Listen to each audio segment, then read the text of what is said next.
Are you still obsessed with wrestling? I used to love it in the 90s.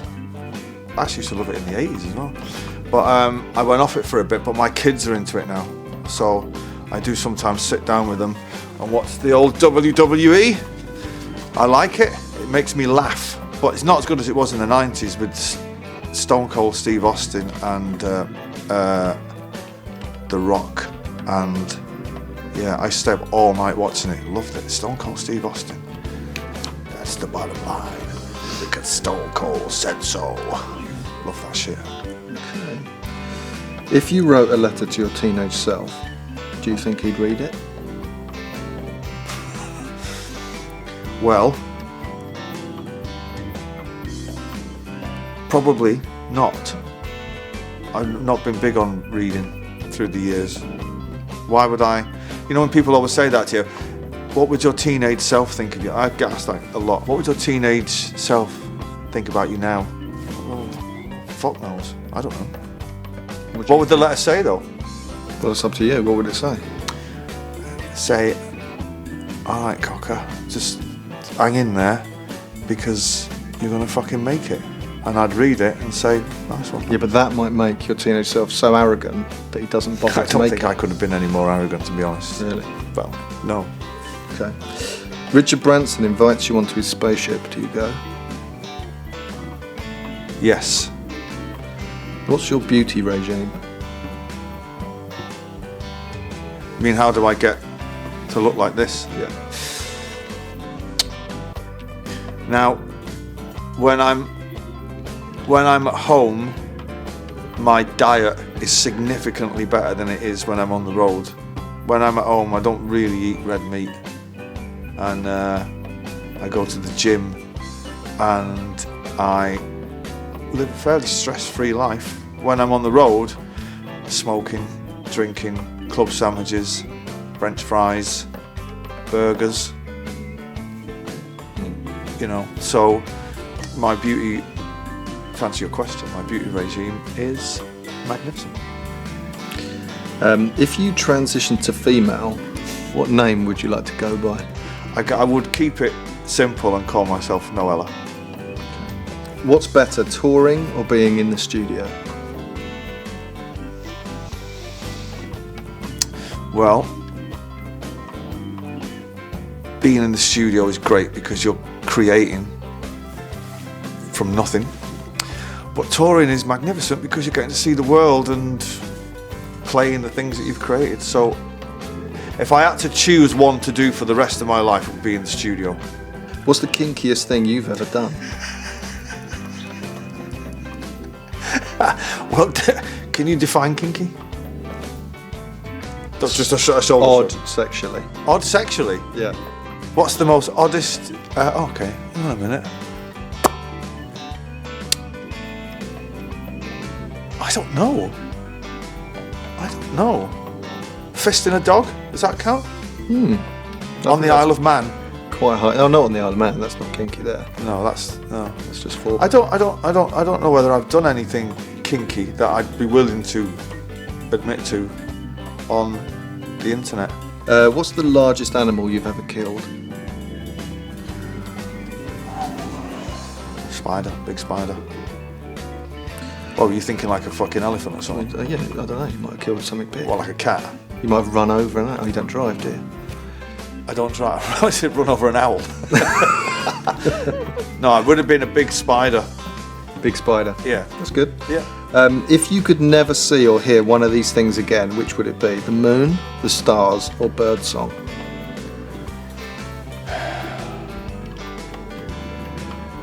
That's a fucking good question. Where have you got that from? The big bumper book of questions. In my fucking head. I'm gonna go with birdsong. What would you do? Stars. What? Because you can still see the moon. Right. Birdsong's nice.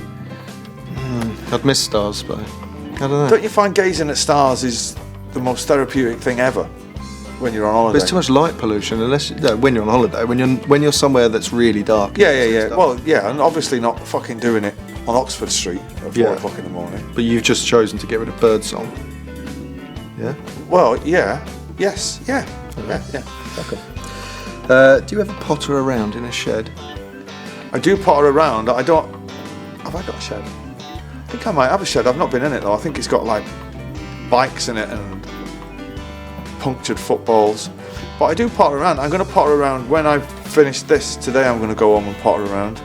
I've got a bit of tidying up to do. I like tidying up. I'm from a family of confirmed mega tidier-uppers. Really? Yeah. You like tidying up? I do like tidying up. I like, yeah, I do like tidying up. There's something very therapeutic about it. Are you a scruffy? Do you like tidying up? No, I'm scruffy. Are you? Yeah. There's no need for it.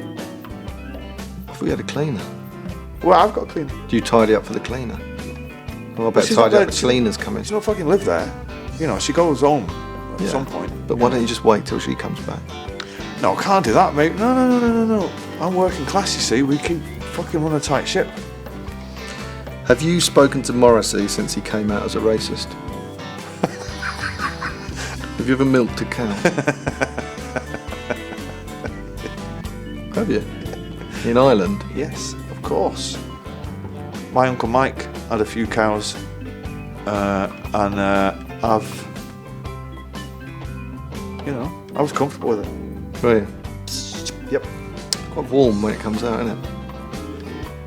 The milk. I was very young at the time. I can't say I vividly remember the experience, other than I've done it.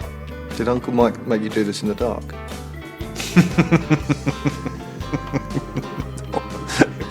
It was when the cows came home. That does actually happen then. Yeah, of course. Yeah, they all congregate at the gate. Well, they go out for the day. They go out for the day, eating grass. You must have seen them, milling around eating grass, looking stupid. And then at the end of the day, they come back to the gate at the end of the field, and they're just like, fucking bit constipated now, mate. Really? So you've got to get them in. And Where were you on 9/11? we were rehearsing in High Wycombe, and I actually was doing the first part of it.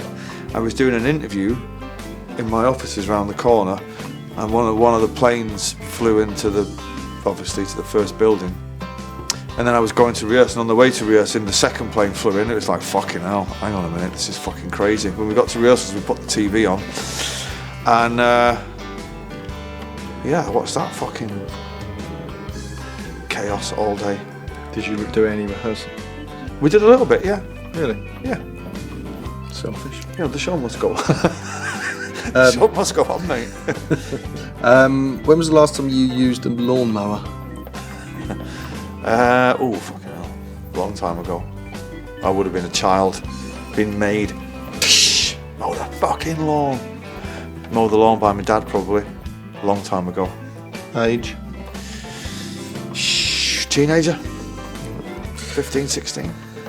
You go back in time and watch the Beatles play at the Cavern Club and have the night of your life, but when you come back to now, the world is exactly the same except one thing. The late magician Paul Daniels and the whiskey brand Jack Daniels have somehow switched. So for instance, you'll be in a bar and hear someone order a Paul Daniels and Coke, right?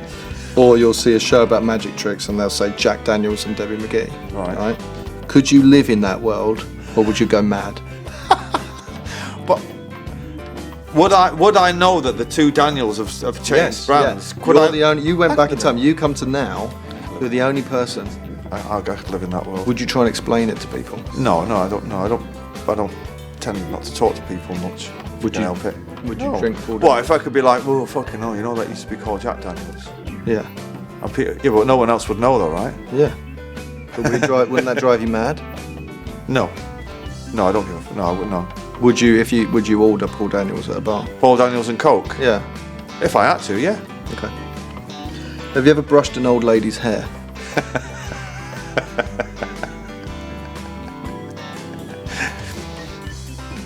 I mean, I must have down the years. If you went to prison, would you focus on physical fitness or reading books?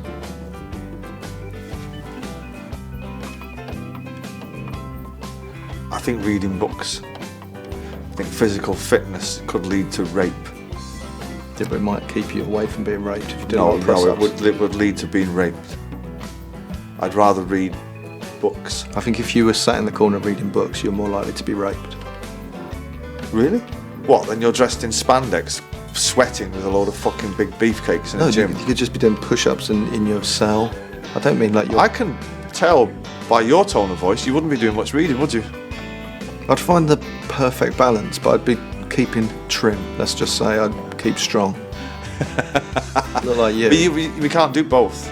You just said No, one or right, the you other. can't do both. I would focus on physical fitness. Right, I'd focus on reading. Then we know who'd be the bitch in our cell. Would you or will you ever do an album of heavy rock songs, just proper heavy rock and roll? What, like fucking Metallica? No, not metal, rock. Turmoil! No, like Like Saxon. like Well, can we... first album sort of stuff, right? Yeah, Well, like definitely maybe. yeah. Right, but the but- heavier tracks on that, would you ever go back to that style and do a heavy rock album? If I ever write songs in that style again and they were good enough, I'd do them without hesitation. But every kind of time I write them, or a song comes out that it's going to start sounding like a rock song, I always, and sometimes wrongly, I always compare it to Oasis and just, well, it's not as good, so what's the point? Right. We should try and keep moving forward. But if I was to write another Bring It On Down or Head Shrinker, fucking too right, I would. Yeah, good. Have a go. You say you don't like my new fucking music? I do, but I like that. I like give it a fucking go. heavy rock. I know you do, Well, yeah. Oh, well, I'd like- maybe. I'd like to see you do something heavy as Maybe. well. Will you come on stage and play the Pliers with me? Absolutely. Yeah, good boy. I'll be there in a second. Good boy. Have you ever used a soda stream? No. What do you put on first, trousers or socks? Socks. No, underpants first. Okay, so this morning it went underpants, socks, trousers, shoes, top. What? Hang on, shoes before top. Yeah, Shoes are an outdoor thing. not in our house. You can wear shoes everywhere in our house. It's fucking free. I find for it all. weird that you were topless with shoes on. Not walking around the house topless, it lasts for about 30 seconds. I'll tell you why I do it, is because if I then put the shoes on last and then bend down to tie my shoelaces, my top's got creased. Oh dear. That's quite anal. In what way were you involved in the Waco siege? Have you ever tasted breast milk as an adult? You have though, I take it. I have actually. Have you? Yeah, I had to. Why? Katie was lactating and her pump broke and we were out for the night, and if you don't then they swell up and she could have got mastitis, which is an infection, so there was no other way than to relieve the pressure. And you were out? We had to go in the toilet in this place. What place? It was a party at a tattoo our friend's tattoo shop. It's like one of your fucking mad sitcoms that we've got. Yeah. Right. And then so we had to keep going in there and like had to relieve the pressure. What does it taste like? Very sweet, Yeah. very warm, and I was spitting it in the sink and just keep doing it like that. Really? Yeah. Were you not swallowing I wasn't into it. Oh. Was she into it? Not really. Oh. It was quite tense. Were you not putting it in a fucking container and bringing it home to... No, because she was drinking. So you're not meant to use that breast milk. You're meant to pump it and then throw it away because it's got alcohol in it potentially. So it's not. It's What? useless. The baby's at home being fed by a grandparent from a bottle. Right. Right. So that breast milk is then discarded. Oh, okay. That's why she had the pump. The pump broke. This isn't about me. No, it's about your wife's breasts. It always is. Well, I know. What was the last thing George Michael ever said to you? Get out of my house. No? Do you remember? I was at a party at his house one night, and there's stuff going on in the back garden and all that. And we were in this room where there was a DJ playing.